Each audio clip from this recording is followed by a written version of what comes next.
अस्सलामुअलैकुम एवरीवन। आज का हमारा टॉपिक है डीएनए रेप्लिकेशन। ठीक, डीएनए रेप्लिकेशन को और हम क्या बोलते हैं? DNA duplication. डीएनए डुप्लीकेशन का मतलब होता है कि डीएनए के अमाउंट को डबल कर देना। ठीक है, तो इस लेक्चर में हम डीएनए के कैसे अमाउंट अपना डबल करता है ये सब हम देखेंगे। उसमें कौन सी मशीनरी यूज़ होती है ये सब देखेंगे। ठीक है, इससे पहले हम थोड़ा लास्ट लेक्चर का रिवाइज कर लेते हैं। लास्ट लेक्चर में हमने पढ़ा था कि जेनेटिक मटेरियल की सर्च कैसी हुई थी।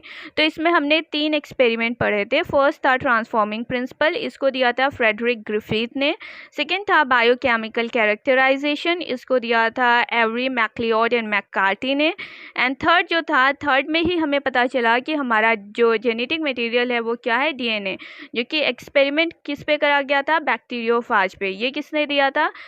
हाशी एंड चेज ने। ठीक, तो आज का हम अपना लेक्चर स्टार्ट करते हैं डीएनए रेप्लिकेशन।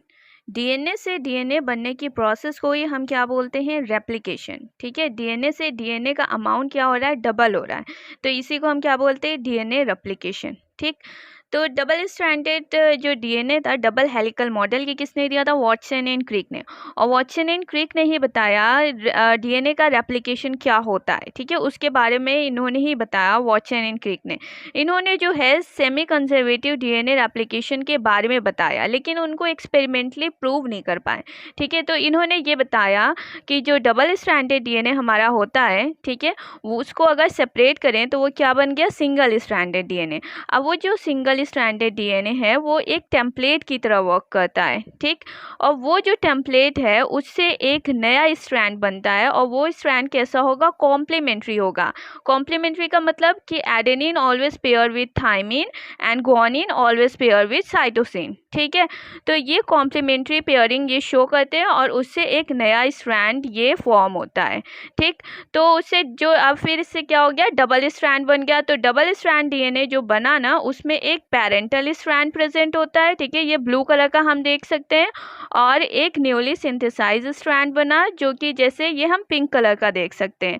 ठीक, तो इन्होंने बताया कि जो डीएनए रेप्लिकेशन होता है वो सेमी कंजर्वेटिव होता है। सेमी कंजर्वेटिव का मतलब वो आधा क्या हो जा रहा है? कंजर्व हो जा रहा है।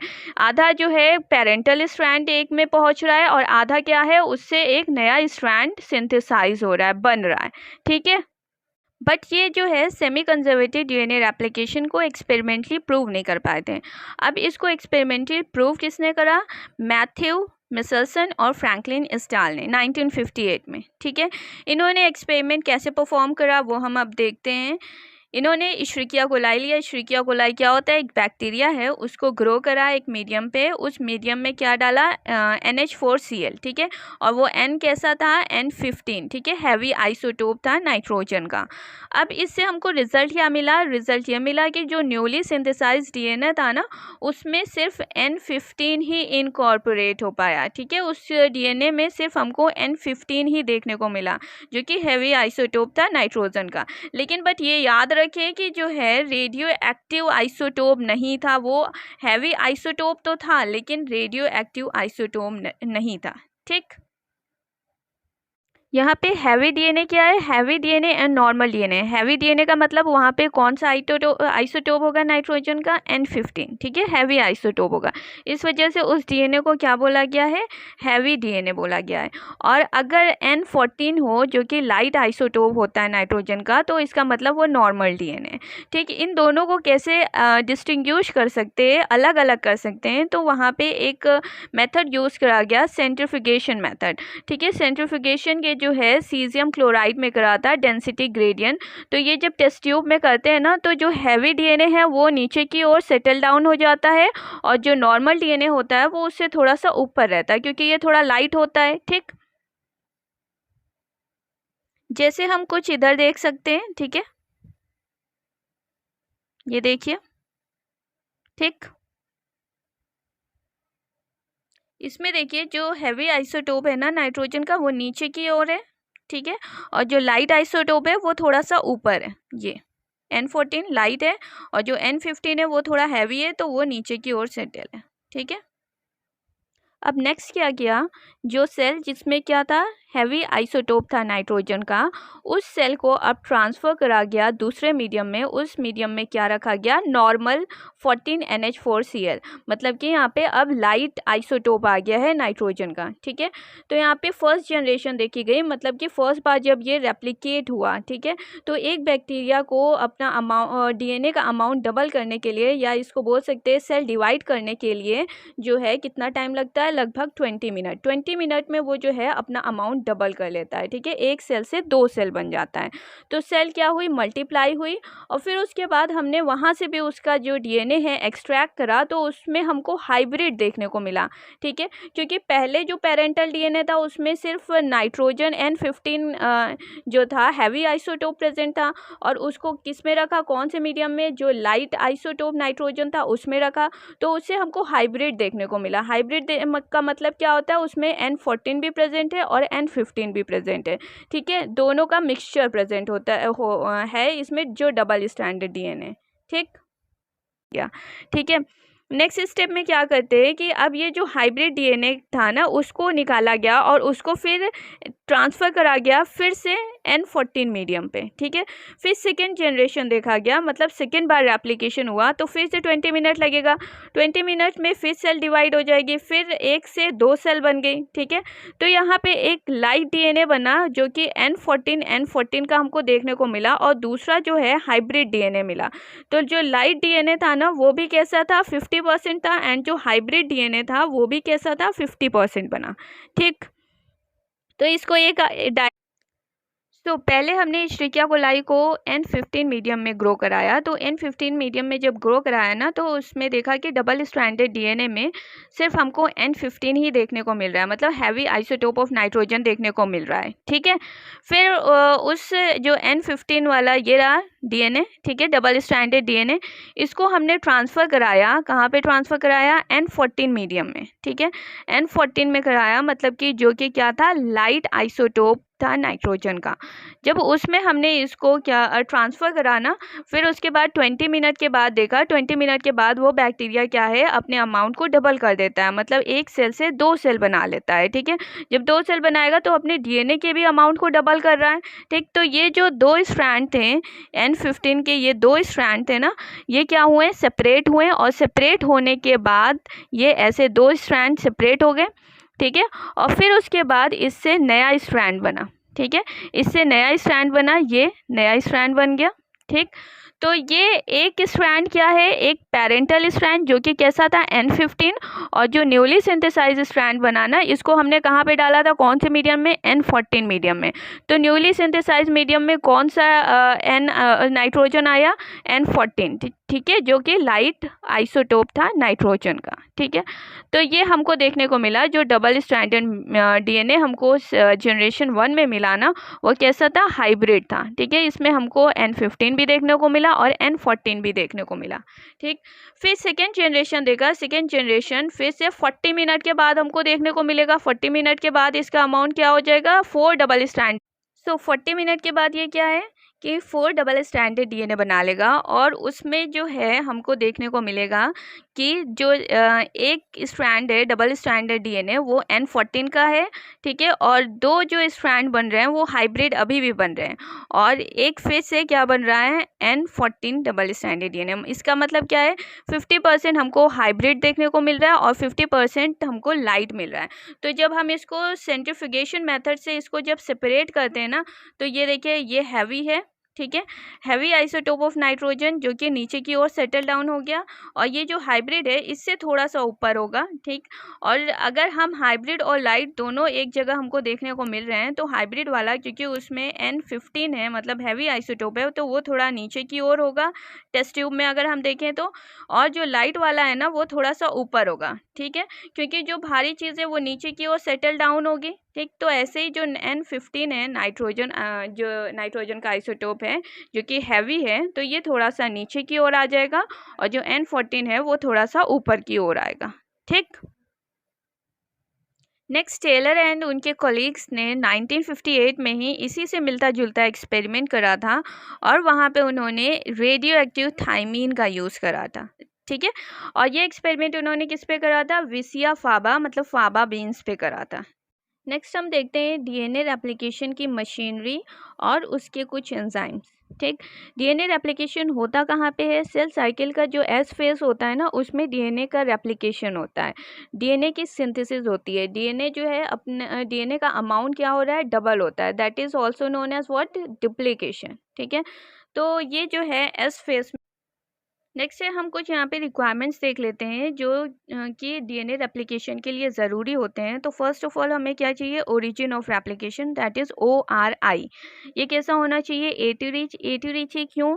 क्योंकि ए और मतलब एडेनिन और थाइमिन के बीच में डबल हाइड्रोजन बॉन्ड होता है, जबकि ग्वानिन और साइटोसिन के बीच में ट्रिपल हाइड्रोजन बॉन्ड होता है। तो जो डबल हाइड्रोजन बॉन्ड होता है ना, उसको तोड़ना आसान होता है as compare to triple bond. ठीक, तो इसी वजह से एटी रिच होता है हमारा ओरिजिन ऑफ रेप्लिकेशन। ठीक है, फर्स्ट एंजाइम हमको चाहिए हेलिकेज। हेलिकेज क्या काम करता है? अनवाइंडिंग करता है। अनवाइंडिंग का मतलब ये जो डबल स्ट्रैंडेड डीएनए होता है ना, वो हेलिकल फॉर्म में होता है, कॉइल्ड फॉर्म में होता है। तो उसको कॉइलिंग को रिमूव करने के लिए या उसको ये अनवाइंड फॉर्म में होता है, इसको अनवाइंडिंग के लिए हेलिकेज की ज़रूरत होती है। ये हेलिकेज जाता है और ये जो हाइड्रोजन बॉन्ड है ना, उसको तोड़ता है और फिर इसको अलग कर देता है, डबल स्ट्रैंडेड से सिंगल स्ट्रैंडेड बना देता है। ठीक है, और ये जो हेलिकेज होता है ना, वो एटीपी डिपेंडेंट होता है। ठीक, सेकेंड एंजाइम हमको क्या चाहिए? Single stranded binding protein. ये जो सिंगल स्ट्रैंडेड बाइंडिंग प्रोटीन होती है, ये क्या करती है? रिवाइंडिंग से बचाती है। क्योंकि हमें पता है एडेनिन जो है वो थाइमिन के साथ कॉम्प्लीमेंट्री बेस पेयरिंग शो करता है, थाइमिन एडेनिन के साथ कॉम्प्लीमेंट्री बेस पेयरिंग शो करता है, ग्वानिन साइटोसिन के साथ और साइटोसिन ग्वानिन के साथ। ठीक, अगर यहाँ से हाइड्रोजन बॉन्ड ब्रेक भी हो गया है, ठीक, तो यहाँ पे बेस नाइट्रोजनस बेसिस तो वही होंगे, एडेनिन थाइमिन या ग्वानिन साइटोसिन। मान लीजिए ये है, एडेनिन को कॉम्प्लीमेंट्री क्या हो जाएगा? थाइमिन, थाइमिन को कॉम्प्लीमेंट्री क्या हो जाएगा? एडेनिन, और ग्वानिन को कॉम्प्लीमेंट्री क्या हो जाएगा? साइटोसिन, और साइटोसिन को कॉम्प्लीमेंट्री क्या हो जाएगा? ग्वानिन। ठीक है, तो यहाँ पे हाइड्रोजन बॉन्ड तो ब्रेक हो गए, लेकिन ये आपस में फिर से क्या हो सकते हैं? रीवाइंड हो सकते हैं, मतलब फिर से ये वाइंडिंग कर सकते हैं। ठीक है, तो उसको रोकने के लिए यहाँ पे दूसरी प्रोटीन प्रेजेंट होती है। उस प्रोटीन का क्या नाम है? Single stranded binding protein.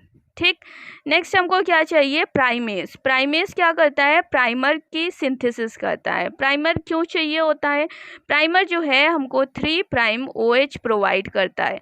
जब तक 3' OH नहीं मिलेगा तो डीएनए आगे नहीं बढ़ पाएगा, डीएनए की सिंथेसिस नहीं हो पाएगी। ठीक है, तो इस वजह से प्राइमर बहुत ज़रूरी होता है।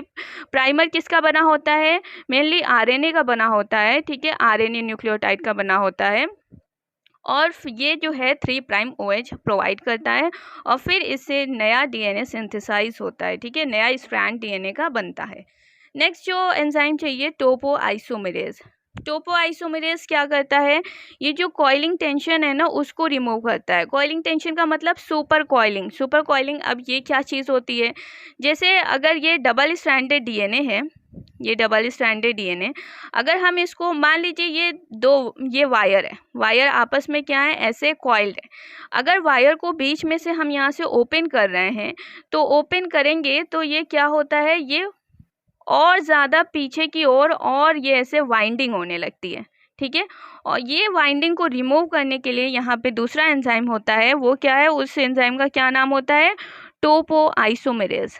ठीक, नेक्स्ट एंजाइम हमको चाहिए रेप्लिकेज, जो कि मोस्ट इंपॉर्टेंट एंजाइम होता है।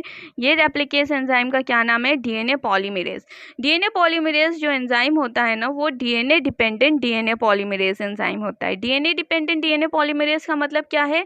कि डीएनए को एज अ टेम्पलेट यूज़ करके फिर डीएनए ही बनाता है, मतलब जो नया स्ट्रैंड बन रहा है वो डीएनए ही बन रहा है। तो इस वजह से ये इसका नाम ही है क्या? DNA dependent DNA polymerase. ठीक है, नेक्स्ट चाहिए डीएनए लाइगेज। लाइगेज वो क्या करता है? दो डीएनए को जोड़ने का काम करता है। ठीक है, दो डीएनए मान लीजिए ये हैं आपस में, ठीक है, ये दूर दूर हैं, तो इन दोनों को जोड़ने का काम कौन कर रहा है? DNA ligase. जो नए स्ट्रैंड की सिंथेसिस होती है ना, वो हमेशा 5 प्राइम टू 3 प्राइम डायरेक्शन में ही होती है। ये पोलैरिटी के बारे में हमने फर्स्ट लेक्चर में पढ़ा था, ये कैसे पोलैरिटी डिसाइड होती है, 5 प्राइम है कि 3 प्राइम है, ये फर्स्ट लेक्चर में पढ़ा था। अगर आपने नहीं पढ़ा है तो फर्स्ट लेक्चर एक बार देख लीजिएगा।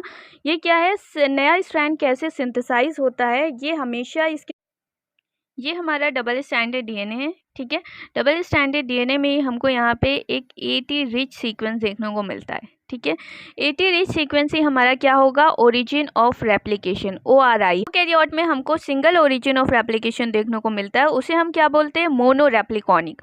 और यूकैरियोट में हमको मल्टीपल ओरिजिन ऑफ रेप्लिकेशन देखने को मिलता है, उसको हम क्या बोलते हैं, मल्टी रेप्लिकॉनिक, ठीक है। अब हम यहाँ पे देखते हैं ओरिजिन ऑफ रेप्लिकेशन, वहाँ पे कौन सा सीक्वेंस होगा, एटी रिच सीक्वेंस होगा। वहाँ पे अब क्या आएगा, हेलिकेज आया। हेलिकेज ने क्या करा, जो हाइड्रोजन बॉन्ड थे ना उसको तोड़ दिया। हाइड्रोजन बॉन्ड तोड़ने के बाद कुछ ऐसा स्ट्रक्चर हमको देखने को मिल रहा है, ठीक है। तो इसमें जो पेरेंट स्ट्रैंड होता है उसकी जो जो ये ऊपर वाला स्ट्रैंड है उसकी पोलैरिटी क्या है, 5 प्राइम टू 3 प्राइम डायरेक्शन, ठीक। और जो नीचे वाला स्ट्रैंड है उसकी पोलैरिटी क्या है, 3 प्राइम टू 5 प्राइम डायरेक्शन, ठीक है। तो यहाँ ओरिजिन ऑफ रेप्लिकेशन से अब यहाँ से रेप्लिकेशन स्टार्ट होगी। तो सबसे पहले यहाँ पे प्राइमर ने वर्क करा और मतलब प्राइमेज ने वर्क करा और वहाँ पे प्राइमर बनाया। प्राइमर किसका बना होता है, RNA का। और ये प्राइमर क्या करता है, 3 प्राइम OH को प्रोवाइड करता है। फिर उसी के बाद से ही सिंथेसिस स्टार्ट होगी और जो नया स्ट्रैंड बनेगा उसकी डायरेक्शन क्या होती है, हमेशा 5 प्राइम टू 3 प्राइम डायरेक्शन में ही वो बनता है, ठीक है। 5 प्राइम टू 3 प्राइम डायरेक्शन में ही बनता है। और जो टेम्पलेट स्ट्रैंड है ये कैसा है, 5 प्राइम टू 3 प्राइम डायरेक्शन, ये देख रहे हैं, ये ऊपर वाले स्ट्रैंड ये है, ठीक है। उसके अकॉर्डिंग जो ये 5 प्राइम टू 3 प्राइम डायरेक्शन ये कुछ ऐसे होगा, ठीक। तो ये पूरे तरीके से ये डीएनए तो ओपन हुआ नहीं, ये हमको बस थोड़ा सा इतना ओपन हुआ दिख रहा है, ठीक है।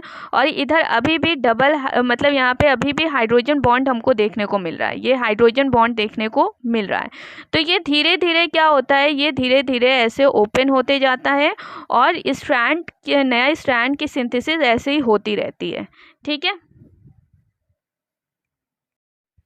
तो प्राइमर के बाद जो है अब नया एंजाइम आएगा, वो क्या है, डीएनए पॉलीमरेज। डीएनए पॉलीमरेज ही जो है नया स्ट्रैंड बनाता है और नए स्ट्रैंड की जो सिंथेसिस होती है हमेशा जो है 5 प्राइम टू 3 प्राइम डायरेक्शन में ही होती है, ठीक है।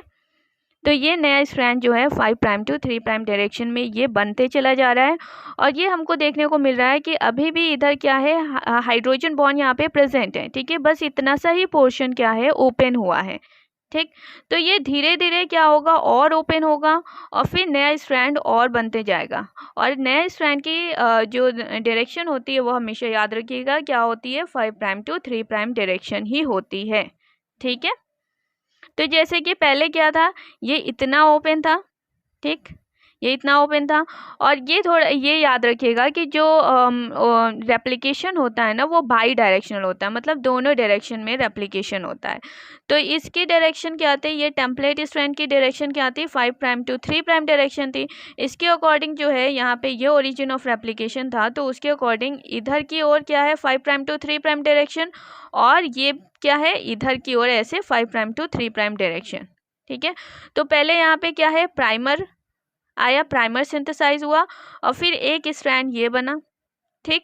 और जो दूसरा स्ट्रैंड था इसके जो ये, क्योंकि ये बाई डायरेक्शनल है, वो दूसरा स्ट्रैंड ऐसे, यहाँ इसका प्राइमर क्या है, इसका प्राइमर कहाँ पे प्रेजेंट होगा, ये रहा, ठीक है। तो ये दूसरा स्ट्रैंड बना और ये अभी इतना ओपन हुआ था, तो ये ऐसे स्ट्रैंड बना। फिर ये और थोड़ा और इतना ओपन हो गया, ये इतना ओपन हो गया। तो ये तो इसकी डायरेक्शन तो सेम ही रहेगी, 5 प्राइम टू 3 प्राइम। लेकिन ये जो है, ये पहला स्ट्रैंड पहले बन चुका है, यहाँ पे बन चुका है। अब जो दूसरा बनेगा इसके पीछे बनेगा, ये बनेगा, ठीक है। तो ये दूसरा स्ट्रैंड बनता है, फिर से यहाँ प्राइमर की ज़रूरत पड़ेगी और फिर वहाँ से डीएनए पॉलीमरेज क्या करेगा, नया स्ट्रैंड बना देगा, ठीक। तो ये बाई डायरेक्शनल होता है सिंथेसिस, लेकिन हमको बुक में जो है सिर्फ देखने को मिलता है ये आधा स्ट्रक्चर, ठीक है। ये इस आधे स्ट्रक्चर को हम क्या बोलते हैं, ये रेप्लिकेशन फॉर्क। अगर हम इसको ऐसे बीच में से ये आधा कट कर दें तो ये हमको कुछ ऐसे रेप्लिकेशन फॉर्क देखने को मिल रहा है, ठीक है। अब हम ये रेप्लिकेशन फॉर्क का स्ट्रक्चर देखते हैं। इसका जो ये टेम्पलेट स्ट्रैंड है उसकी डायरेक्शन क्या होगी, 5 प्राइम टू 3 प्राइम डायरेक्शन है, ठीक है। और यहाँ पे ये ओरिजिन ऑफ रेप्लिकेशन होगा। यहाँ पे क्या है, पहले प्राइमेज ने वर्क करा, तो यहाँ पे क्या बनाएगा, प्राइमर क्या करता है, 3 प्राइम OH प्रोवाइड करेगा और फिर यहाँ से 5 प्राइम टू 3 प्राइम डायरेक्शन में नए स्ट्रैंड की सिंथेसिस हो जाएगी। तो ये जैसे जैसे ये स्ट्रैंड क्या है, जैसे जैसे ये ओपन होता जा रहा है, ये नया स्ट्रैंड इसी की डायरेक्शन में ऐसे बनता चला जाएगा। तो ये कैसा स्ट्रैंड बन रहा है, ये सिंथेसिस कैसी हो रही है, कॉन्टिन्यूअस हो रही है, मतलब कॉन्टिन्यूअसली ये चलता चला जा रहा है, ठीक है, कोई रुकावट यहाँ पे नहीं आ रही है। लेकिन अगर हम दूसरे स्ट्रैंड की बात करें, जो पेरेंट स्ट्रैंड यहाँ पे जो टेम्पलेट की तरह वर्क कर रहा है, 3 प्राइम टू 5 प्राइम डायरेक्शन, इसकी डायरेक्शन कुछ ऐसे है। तो ये इसका ओरिजिन ऑफ रेप्लिकेशन होगा, ठीक है। ओरिजिन ऑफ रेप्लिकेशन से तो पहला स्ट्रैंड क्या है, पहला ये बना था, पहला इतना ही बना, ठीक है। फिर ये थोड़ा सा और ओपन हुआ, तो और ओपन होने के बाद क्या हुआ, फिर ये दूसरा स्ट्रैंड बना, ठीक है, ये 2 स्ट्रैंड बन गए।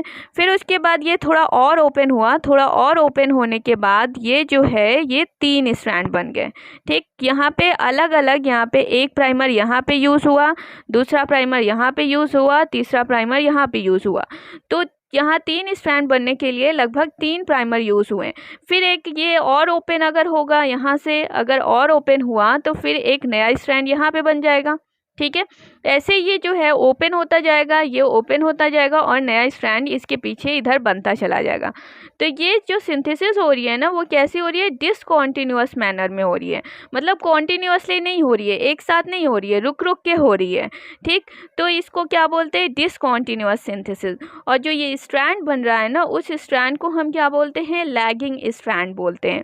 और जो ये कॉन्टिन्यूअस सिंथेसिस हुई थी, वहाँ पे जो नया स्ट्रैंड बना था ना, उसको हम क्या बोलते हैं, लीडिंग स्ट्रैंड बोलते हैं, ठीक है। और जो डिसकॉन्टिन्यूअस सिंथेसिस में जो ये स्ट्रैंड फॉर्म हुए थे, ये क्या है, ये फ्रैगमेंट को क्या बोलते हैं, ओकाज़ाकी फ्रैगमेंट, क्या बोलते हैं, ओकाज़ाकी फ्रैगमेंट, ठीक है। तो ये जो ओकाज़ाकी फ्रैगमेंट है ना, तो ये कुछ ऐसे बने, 1 फ्रैगमेंट, 2 फ्रैगमेंट, 3 फ्रैगमेंट। तो इनको जुड़ना भी ज़रूरी है, क्योंकि डीएनए कुछ ऐसे फ्रैगमेंटेड फॉर्म में तो होता नहीं है, ठीक है। तो उसको जोड़ने के लिए यहाँ पे डीएनए लाइगेज, जो लास्ट में जो हमने एंजाइम पढ़ा था, क्या, डीएनए लाइगेज, ये कैसा काम करता है, जस्ट लाइक अ ग्लू, चिपकाने का काम करता है, ठीक है। तो ये जो गैप है ना, इस गैप को फिल करने के लिए यहाँ पे डीएनए लाइगेज आता है, और डीएनए लाइगेज क्या करता है, इसको जोड़ देता है, ज्वाइन कर देता है, ठीक। फिर इसको ये हमको एक ऐसा स्ट्रैंड देखने को मिल जाता है, ठीक है। तो आज के लिए बस इतना ही।